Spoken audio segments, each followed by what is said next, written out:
High friends, Avani creation and लाईफस्टाईलमध्ये तुमचं स्वागत आहे. आज आहे आम्ही गावी निघालेलो गणपतीसाठी. हा ट्रॅव्हल्समधला व्हिडिओ आहे. तो हाय करत होता छोटा मुलगा मी.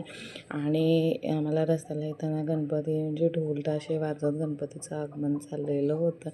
म्हणजे थोडंसं शूट केलं मस्त, जे पारंपरिक पद्धतीने ढोल ताशाचं आगमन झालं. आधीमध्ये शूट करायला भेटलो नाही आणि आम्ही गावी पोचलो. मस्त हिरवं झाडे, डोंगर आणि तो डोंगर धुक्याने भरलेला.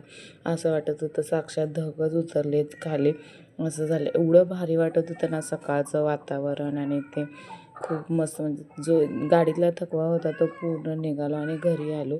फ्रेश वगैरे झालं. तेवढ्यात माझे दीर आहेत, ते गणपती घेऊन आले. मग औक्षण वगैरे केलं, त्यांना आत घेतलं आणि मग आमचं डेकोरेशन राहिलेलं ते पूर्ण केलं. त्याच्यानंतर मग गणपती बसवायचं टायमिंग होतं. ते टायमिंगवर आम्ही गणपती विराजमान केला. आमच्याकडे 5 जणांनी बसून गणपती. तर कसा दिसत आहे गणपती बाप्पा ते तुम्ही नक्की सांगा. बाय.